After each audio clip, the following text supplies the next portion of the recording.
welcome back to my channel. Welcome if you're new. My name is Cely and I am the owner of a small online business called Cattle Groves Apparel and More. And I wanted to talk all things sublimation and to kind of give you a little bit of my opinion and things that I know with dealing with sublimation.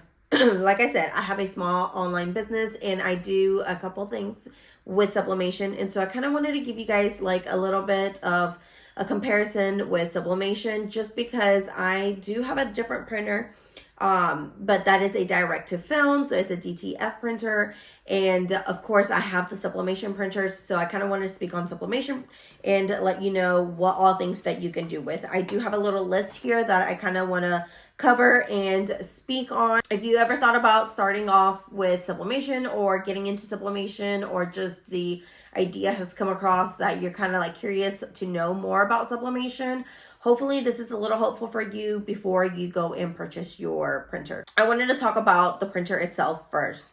So there's different ones. You can either purchase a sublimation printer or you can convert a printer into sublimation.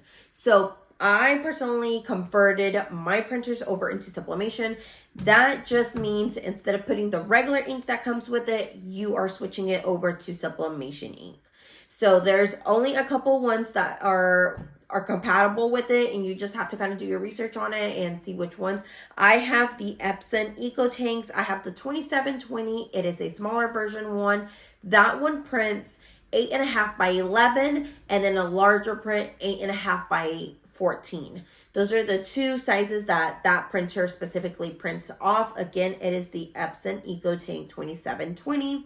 And then my larger sublimation printer that I converted was also an Epson. It is the Eco Tank 1500. That one prints larger. That one prints 13 by 19, so a larger sheet. So that one is a lot larger. It's also a lot pricier. My first one, they're both inexpensive though. In my opinion, they're both very inexpensive. The first one, the 2720, was around $200 when I first purchased it. I'm not sure if that's still a price now, but that's what it was when I first purchased it. And then my 1500 one, that was around $700, I want to say, when I purchased that one. So if you are going to be converting your printer over to sublimation, I just want to make you aware that that is something that you are doing on your own. You are not gonna have that warranty, because the minute you put sublimation into that printer that is not sublimation, everything gets voided out. So if you have any issues, you need technical support, you need replacement, nothing's gonna count no more, because you've already put in sublimation ink into that printer. I hope that makes sense to you. So you are purchasing a printer that is not sublimation, not intended for it, not the ink that's supposed to go. You are doing this on your own. So if you are grabbing that printer and converting it like I did, you purchase an Epson, like the printers that I did, and you convert it into a sublimation, meaning you don't put the ink that comes with the printer, but you put in sublimation ink into that printer, everything gets canceled out, everything gets voided out, just because the minute you do that, everything gets canceled out due to the fact that that is not a printer intended for sublimation. I hope that makes sense. Another thing that I wanted to speak on is the materials, the different things that you can do for sublimation. There's like a enormous amount of things that you literally can sublimate. You just have to be very careful on the material type. So not everything is sublimatable. You just have to make sure that it is a sublimation blank or the material is for sublimation. T-shirts. This t-shirt that I'm wearing, this is sublimated. So when it comes to t-shirts, they recommend at least 65% or higher for polyester. Cotton is not going to sublimate. And I say that, but there is a hack that you can sublimate on cotton. Cotton is not sublimatable, but yes, it can be if you do it a different way. I've seen videos where people do the glittered HTV vinyl onto the shirt first, and then they sublimate their image onto the vinyl. I don't know if that's confusing. I try not to make it confusing, but personally, I feel like that's too many steps, too much to do. So I don't do that. Also, vinyl peels with time. So if you're going to be selling, or you're thinking about selling this, really you want to make sure that you're doing quality and something that's going to be good and it's gonna sell good and you're gonna have good outlooks on it, on your business. So personally, I wouldn't do that, but I have seen hacks where they said that they've done that to their cotton shirts. That way they can use cotton shirts. But when it comes to sublimating on just shirts, they do recommend a 65% count on polyester or higher. This shirt specifically here, this is a Bella canvas, and I have used Bella canvas in the past. I like Bella canvas, the Gildan soft style, and just those two for the sublimating shirts. I personally don't do as much sublimating no more because I did purchase a DTF printer. So I kind of focus more onto DTF now, just because that's a little bit easier because you print and go. This one also is print and go, but you have to be very careful on the material and colors. So like I said, 65% or higher for your polyester. Also, you have to do light colored shirts or else the design's not going to show up. Meaning, I have this black shirt here, 100% polyester, doesn't matter. It's not going to show up because the shirt is dark. So again, you have to take that into consideration if you're wanting to do sublimation. You cannot just sublimate on anything. You have to take in consideration, even though this is 100% polyester, it's not going to sublimate because it is a dark shirt. And I know that the blacks and the darker grays don't sublimate well. I'm not really sure what else, but any other shirt like this one specifically, it's like a darker like clay color. And you can tell it's white. It's because I bleached it. So I bleached the shirt and then I put my image here where it's more like white.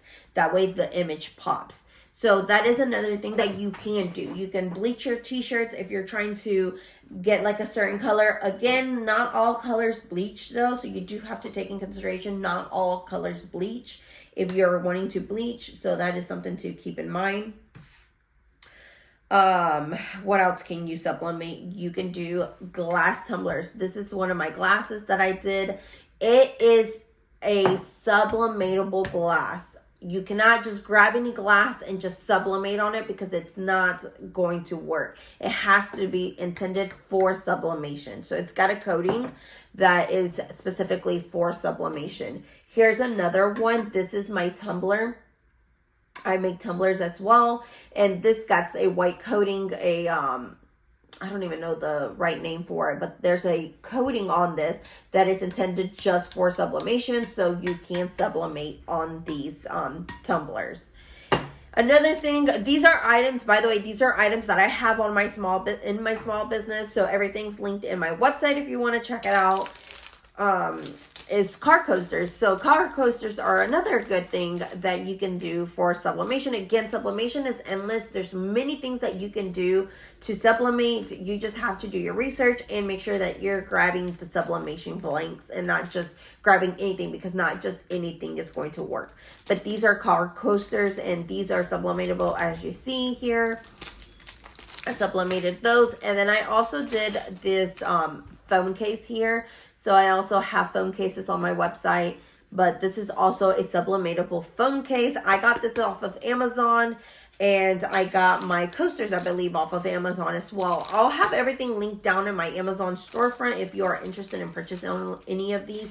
These are items that I already have tested out and I have in my website for sale. So I know that they're good material. Another thing when it comes to sublimating, items that you might need.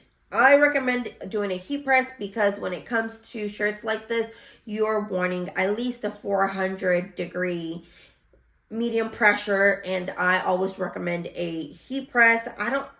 I've seen people do the Cricut Easy Press. I think that's what they're called, but personally, from my experience, I've done heat presses always, and I feel like that has always worked the best. So I personally recommend a heat press. I've never done an easy press, so I don't really know what the quality outcome of that would be, but I do a heat press. For t-shirts, my coasters, and my iPhones, I've used my heat press for it because I put it underneath, and with that pressure, I sublimated that way. So it's not just for my t-shirts, but also for this. There's, like I said, there's an endless list of things you can do. Bags, you can do different things, earrings. It's just, there's so many things out there that you can work on and do. These are just a little bit of things that I have in my small business, so I'm kind of showing it to you guys. The materials, making sure, again, just make sure it's a sublimation blank. It's got that coating on it, because if not, it's not going to work.